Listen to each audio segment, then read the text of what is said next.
ভিডিওটা দেখলে পরে আপনারা একটু আঁচ করতে পারবেন। শুধু মানুষ আর মানুষ আর মানুষ।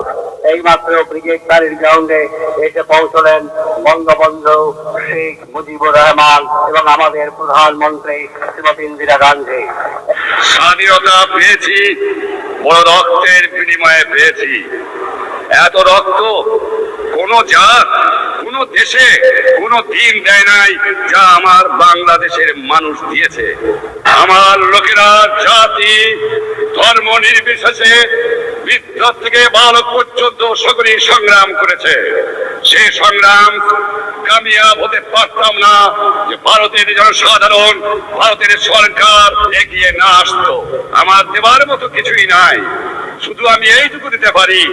নিঃস্ব আমি, রিক্ত আমি, দেবার কিছু নাই, আছে শুধু ভালোবাসা, দিলাম শুধু তাই। পশ্চিম পাকিস্তান দেখলেন তো ভিডিওটা, শুনলেন ও কানে। এবার আমি আপনাদের একটা জিনিস বলি। বহুদিন আগে আমি একটা কথা বলেছিলাম আপনাদের যে নরেন্দ্র মোদী কিছু অকল্পনীয় করতে যাচ্ছেন। ঠিক কবে বলেছিলাম আমার মনে নেই, 2-3 মাস আগে হবে হয়তো। অকল্পনীয় কি সেটা আমি জানি না, পরবর্তী সময় হয়তো জানতে পারবো। এখন এই যে আমি ধীরে ধীরে বলেছিলাম যে ধীরে ধীরে মানে আওয়ামী লীগ খোলস খুলে বেরোচ্ছে, তাকে আস্তে আস্তে ছেড়ে দেওয়া হচ্ছে। তো এখন প্রথমে তো দলের সঙ্গে সমস্ত অডিও বার্তা এই সমস্ত হতো, তারপরে এই যে ফরেনার্স এটা করেসপন্ডেন্ট ক্লাবে যেটা ভাষণ হলো, তাতে তো বাংলাদেশের সরকার পুরো একেবারে হিলে গেছে। তাদের রিয়াক্ট করতে 24 ঘন্টা লাগেনি, 48 ঘন্টা লেগে গেছে, বা 50 ঘন্টা বলা যায় লেগে গেছে। তাও খুব দুঃখ পেয়েছে এবং তাদের অন্তরের বেদনা তারা তুলে ধরেছে, কিন্তু সাহস করে ভারতবর্ষকে একটা চিঠি পাঠাতে পারেনি যে এই বক্তব্য বন্ধ করা হোক। এখন এই যে ভূমিকম্প যেটা হয়েছে, ভিত কিন্তু আলগা হয়েছে, সেটা আমাদের নরেন্দ্র মোদী বুঝতে পারছেন। ইউনুস শিক্ষা দীক্ষা আছে, ইউনুসের পরিচয় টরিচয় আছে, নিজেকে একটা বিরাট মনে করেন, কিন্তু নরেন্দ্র মোদী তো নরেন্দ্র মোদী, সারা পৃথিবী চষে বেড়াচ্ছেন, আমেরিকার নাকে দড়ি দিয়ে ঘোরাচ্ছেন। যে ইউরোপিয়ান ইউনিয়ন একদিন শুধু ভারতবর্ষের নিন্দা করে যেত, তারা এখন ট্রেড ডিল করার জন্য, আর্মস ডিল করার জন্য তারা ছুটে আসছে। এমনকি সামরিক বিনিময়, শক্তির বিনিময় তারা করবে। ইউএই এর মতো ইউএই সুলতান চলে এসছেন এখানে ছুটে। এগুলো তো এমনি হচ্ছে না। ডক্টর ইউনুস ভাবছেন নরেন্দ্র মোদীকে ও আমি এক হাতে ধরে এক হাতে বেঁচে দেবো। পাকিস্তানের গ্যাস খেয়েছে না, তো নরেন্দ্র মোদী অকল্পনীয় কিছু একটা করতে যাচ্ছেন। দেখুন, আমার উপরে এমবার্গো আছে, আমি পুরোটা বলতে পারবো না আপনাদের, ভবিষ্যৎ আপনাদের বলে দেবে। যদি কখনো আমার উপর থেকে এমবার্গো উঠে যায়, তাহলে পরে আপনাদের এই পরিষ্কার বলে দেবো। আপনাদের আন্দাজ করে নিতে হবে এই ভিডিওটা কেন দেখালাম এবং এই কথাগুলো আমি কেন বলছি। আপনারা ডট টু ডট মিলান, আপনারা বুঝে যাবেন আমি কি বলতে চাইছি এবং কি হতে যাচ্ছে। কাল রাতে আমাদের নয়াদিল্লিতে সাউথ ব্লকে 3 সেনাপ্রধান এবং আমাদের সিডিএস, তার সঙ্গে নরেন্দ্র মোদীর একটা বৈঠক হয়। এই বৈঠকে আর কি উপস্থিত ছিলেন? ছিলেন আমাদের এনএসএ অজিত দোভাল এবং বিদেশ মন্ত্রী ডক্টর জয়শঙ্কর। রাজনাথ সিং কিন্তু ছিলেন না। অর্থাৎ মারপিটের গল্প এখানে কিছু নেই, শুধু কূটনীতির খেলা হবে। আর একজনকে ডেকে পাঠানো হয়, সেটা হচ্ছে ডিআরডিও, যারা আমাদের এই ডিফেন্সের সব কিছু দেখাশোনা করে। সে হচ্ছে ডিআরডিওর অধিকর্তাকে ডেকে পাঠানো হয়। তার মানে এমন কিছু একটা হতে যাচ্ছে, সেটা হচ্ছে অকল্পনীয়, যেটা ইউনূস সরকার, বাংলাদেশের মানুষ, আওয়ামী লীগ কেউ ধরতে পারছে না। এটা আমি বলেছিলাম 3 মাস আগে, এখন মনে পড়ে 3 মাস আগে আমি বলেছিলাম অকল্পনীয় কিছু করতে চলেছেন নরেন্দ্র মোদী।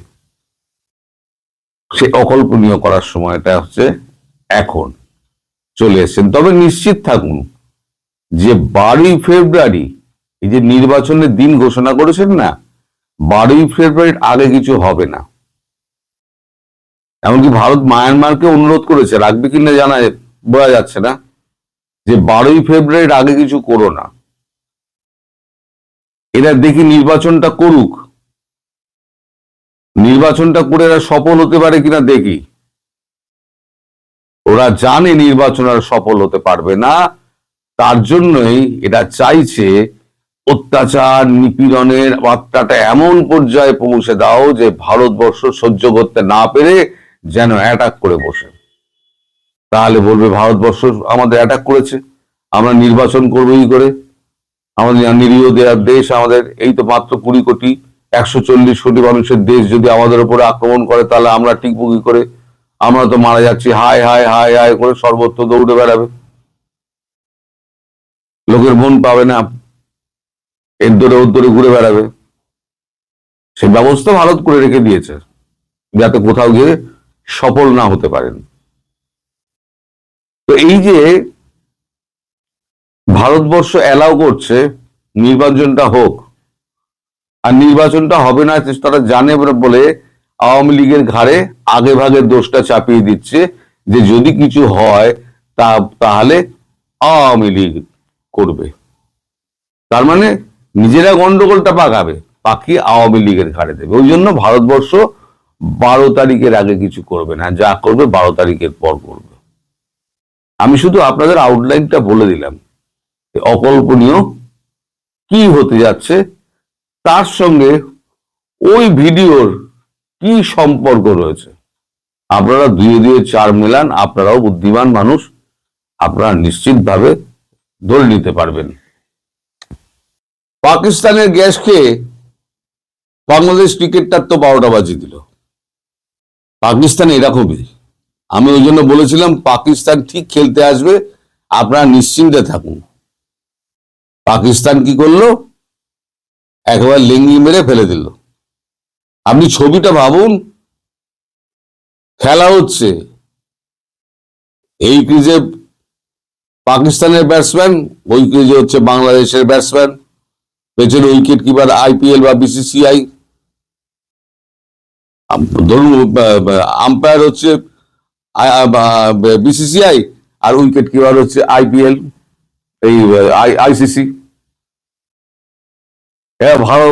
বাংলা পাকিস্তান বলে দিয়েছে যে 1 রান নিতে হবে, জিততে গেলে 1 রান নিতেই হবে, আমি তোমার সঙ্গে আছি, চলো একসঙ্গে 1 রান নেবো। তুই মেরেই বল ছুটবি। বল মেরেছে, মেরে ছুট লাগিয়েছে বাংলাদেশ। তারপরে দেখে পাকিস্তান তো ক্রিজ থেকেই বেরোয়নি, ততক্ষণে বিসিসিআই উইকেট উড়িয়ে দিয়েছে, আইসিসি আউট ঘোষণা করে দিয়েছে। এটা হলো গাছে মই তুলে দিয়ে মইটাকে কেড়ে নেওয়া। এখন আপনারা বিভিন্ন রকম ব্যাখ্যা ট্যাখ্যা দেবেন, বাংলাদেশ সরকারকে বলছে আপনারা বিভিন্ন রকম ব্যাখ্যা দেবেন।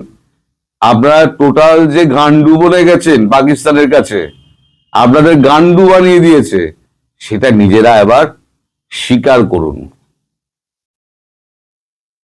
আমি সবশেষে একটা কথা বলবো, যে এই ভিডিও টোটাল দেখানো এবং আমার বলার মধ্যে একটা সামঞ্জস্যতা আছে, যেটা আপনারা ধরে নিতে পারবেন।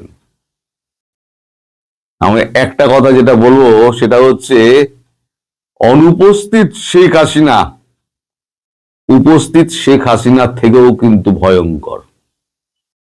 সেটা বাংলাদেশ সরকার ইউনূস খুব ভালো মতো বুঝতে পারছে। আর নরেন্দ্র মোদী জানেন আসল নাটটা হচ্ছে ওইটা। সুতরাং ওই কাঁটা দিয়ে কাঁটাকে তোলো।